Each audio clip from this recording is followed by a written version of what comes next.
Hi guys, කොහොමද ඉතින් හැමෝම හොඳින් ඇති කියලා හිතනවා. මේ දවස්වල සෝෂල් මීඩියා වල යන වීඩියෝ එකක් ගැන කතා කරන්න මං ආවේ. ඒ කියන්නේ අර පෙරහැරක කසකරුවෙක් තමන්ගේ දරුවව ගෙනල්ලා පෙරහැරේ තියාගෙන ළඟින් තියාගෙන යන වීඩියෝ එකක් මමත් දැක්ක මේ සෝෂල් මීඩියා වල වෛරල් වෙනවා. ඒක මම බැලුවට පස්සේ මම බැලුවා ඒකේ කමෙන්ට් බොක්ස් එක. ඒ කමෙන්ට් බොක්ස් එක ඇතුලේ ඉතින් සමහරක් අය ඒ වගේ අදහස් මත ප්‍රකාශ කරලා තිබුණා. එක එක්කෙනා එක එක දේවල් කියලා තිබුණා. නමුත් මට ඒ ගැන පොඩ්ඩක් කතා කරන්න උවමනාවක් තිබුණා. ඒකට හේතුව තමයි දවස් 5කට කලින් නිවුස් වල ගියා කාන්තාවක් තරුණයෙක් එක්ක අනියම් සම්බන්ධයක් පවත්වලා අයිස් ගන්නවා. අයිස් බොනවා දෙන්නම.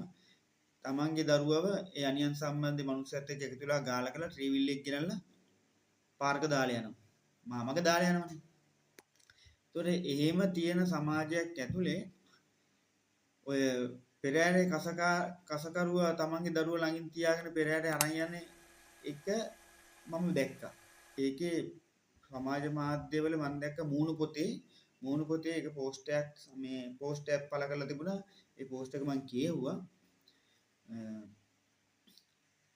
ඒ කියන්නේ ඒ පෝස්ට් එකේ තිබ්බේ මෙන්න මේම දෙයක්. ඒ දුවගේ වීඩියෝ එකක් ෂෙයා වෙනවා දැක්කා. ඒක මම දන්නේවත් නැහැ. හුඟක් දෙනෙක් කියලා තිබුණා මේ වීඩියෝ එක මං හිතලා කරපු දෙයක් කියලා ළමයා ඉස්සරහට දාලා ඉදිරියට යන්න හදන. මට මගේ ළමයා අවදානමක දාලා ඉස්සරහට යන්න ඕනේ නැහැ. මම මගේ ළමයාට උගන්වනවා. මට මගේ ළමයා තියලා යන්න වෙන තැනක් නැහැ. දැන් තියෙන සමාජයත් මං මගේ ළමයාට උගන්වනවා. මට මගේ ළමයා තියලා යන්න වෙන තැනක් නැහැ. දැන් තියෙන සමාජයත් එක්ක. එතකොට පියෙක් විදියට ඒ මනුස්සයා ගත් තීරණේ සාධාරණයි.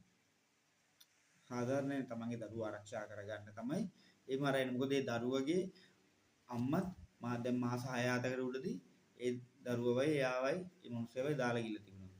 ඉතින් ඒ දරුවව බලාගෙන තියෙන්නෙත් මේ මනුස්සයයි අම්මා.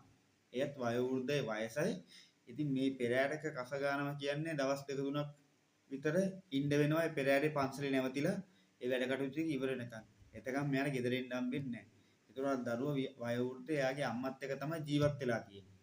ඉතින් දවස් දෙක තුනක් ඒ වයෝවෘද්ධ අම්මට ඒ දරුවා බලා ගන්න බැරි නිසා තමයි ඒ තාත්තගේ ඇස් ඉදිරිපිට ඇස් පේන මානෙට ළමයා ගෙනලා තියාගෙන ආරක්ෂා කරන්නේ.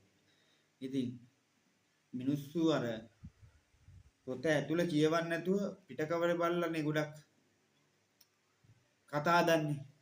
දකින්න දේ මුලි උඩින් දැක්කු දේ අර ඇතුලේ අභ්‍යන්තරයේ තියෙන සංවේදී පැත්ත කවුරුත් කතා කරන්නේ නැහැ බලන්නේ නැහැ. අය දකින්න දේට විවේචනය කරනවා එක එක දේවල් කරනවා.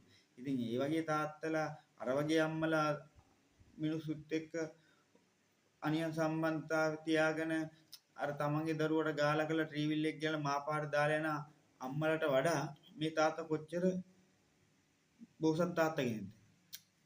අවංකවම ඒ මිනිස්සයා පියෙක් විදියට ඒ සෙනෙහස ආදරේ ආරක්ෂාව දරුවට දෙනවා. ඉතින් ওই වගේ දේවල් ඉතින් අපි සමහරක් දේවල් කතා කරද්දී හරියට දැනගෙන කතා කරන්න. තව කෙනෙක්ට වීඩියෝක් බලලා අපි ඒකට කමෙන්ට් එකක් හරි අපේ අදහස් ප්‍රකාශ කරනවා නම් අපි ඒක පොඩ්ඩක් හොයලා බලලා ප්‍රකාශ කරන්න. ඉතින් ඒක නිසා ඒ ගැන කතා කරන්න ඕනේ නිසා හිතුණා මේ දේ ගැන කතා කරන්න ඕනේ කියලා. මොකද මේ සමාජයේ වෙන නරක දේවල් වෙනවා වගේම මේ වගේ බෝසත් තාත්තලා දෙමව්පියෝ ඉන්නවා මේ රටේ නැතුව නෙමෙයි. ඉතින් අර ඒ ගැන කතා කරන්න තමයි කියන්න තියෙන්නේ. මින් ඉදිරියටත් කවුරු වේවා මූණු පොතේ වුණා හරි සෝෂල් මීඩියා වල මොකේ මේ මිනිස්සයාගේ මේ මිනිසුන්ට ළමයා ගෙනල්ලා වීඩියෝ එකක් අදාන වෛරල්ලා ජීවත් වෙන්න උවමනාවක් නැහැ. නැත්නම් මේ මිනිස්සෙන් කස ගන්න නැහැ. ඉතින් ඒකින්ද මේ මිනිස්සෙට දෙයක් කියද්දී ඇඟිලි දික් කරද්දී එකපාරට 10 වතාවක්වත් හිතන්න ඕනේ. මොකද ඒකේ තියෙන සංවේදී පැත්ත නොදැන අපි කතා කරන්නේ. ඉතින් ওই දේ කියන තමයි උවමනාව තිබ්බි. ඉතින් හරියනම් හැමෝටම ජය වේවා. බුස්සන්නයි දෙපිටයි.